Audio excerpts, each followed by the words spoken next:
ওই টিফিন করা আছে। একদম ঢিলা। হ্যাঁ, কিছু হয়নি। না না, কোনো ভয় নেই।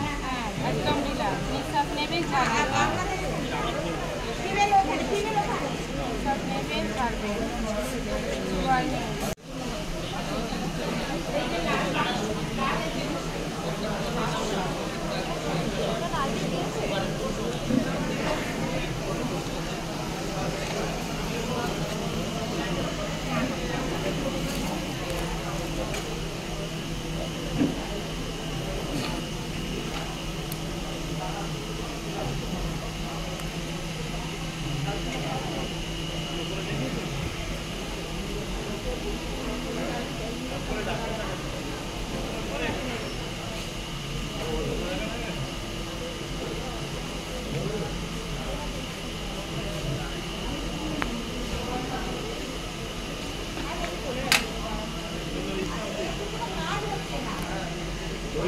বাড়িতে চলে যাবো।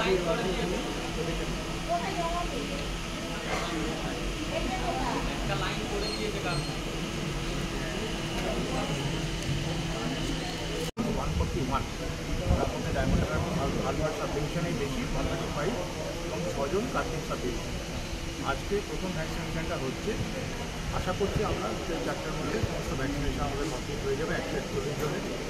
যদি কেউ বাদ থেকে যান, কোনো কারণে আজকে আসতে পারেনি, শনিবার দিন অর্থাৎ 26 তারিখ আমরা কিন্তু আবার আরেকটা ভ্যাকসিনেশন সেশন অ্যারেঞ্জ করে রেখেছি, সেটাও আমরা করে দেবো যদি কেউ আজকে আসতে না পারে। 3টে ভ্যাকসিন এখানে মডেলি দেওয়া হচ্ছে। ওরাল পোলিও দেওয়া হচ্ছে, ইঞ্জেকশন, একটা নিউমোকক্কাল ভ্যাকসিন, একটা নিউমোকক্কাল ভ্যাকসিন। নিউমোকক্কাল ভ্যাকসিনটা সবার জন্য নয়, যাদের 65 বছরের বেশি বা 5 বছরের নিচে এবং কোমরবিডিটি আছে তাদেরকে আমরা এই ভ্যাকসিনেশনটা দিই। মেনিঙ্গোকক্কাল ভ্যাকসিন 20 বছরের উপরে সবাইকে দেওয়া হচ্ছে, ওরাল পোলিও সবাইকে দেওয়া হচ্ছে। আপনার সঙ্গে কারা আছেন ওদের পরিচয়? আমার ডান দিকে আছেন ডক্টর সোনালী দাস, ডেপুটি সিএমও, আর আমাদের এই হজ ভ্যাকসিনেশনের কোঅর্ডিনেটর ডক্টর আকবর হোসেন বাদে। ধন্যবাদ।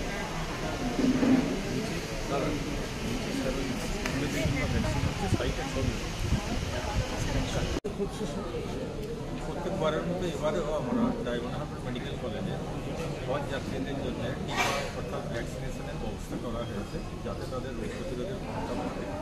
আমরা টোটাল 141 জনের এখানে ব্যবস্থাটা করেছি কাকদ্বীপ বা ডায়মন্ড হারবার, এবং তাদের যাতে টিকা নিয়ে অসুবিধা না হয় সেই ব্যবস্থাও আমরা করে রেখেছি। এমার্জেন্সি ভ্যাকসিনেশনের ব্যবস্থা, এমার্জেন্সি সার্ভিস চালু হয়। এখানে কতজন? এখানে টোটাল 141 আর কাকদ্বীপ সব নিয়ে। ও কাকদ্বীপ স্বাস্থ্য জেলায় টোটাল 141। আপনি এই প্রথম এলেন, মানে আপনি যে পোস্টে আছেন, তো প্রথম আপনাকে এখানে পাওয়া গেল। ইতিপূর্বে আমরা মেডিকেল কলেজের যে প্রিন্সিপাল যারা ছিলেন তাদেরকেও পাইনি। এটা তো আমার দায়িত্ব, আমার কলেজের মধ্যে কিছু হচ্ছে সেটা তো আমাকে রাখতেই হবে। ঠিক আছে, নমস্কার।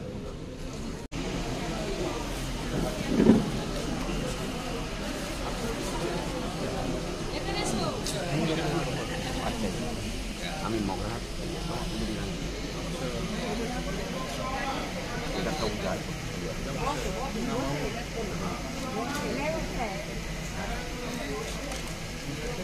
ধন্যবাদ।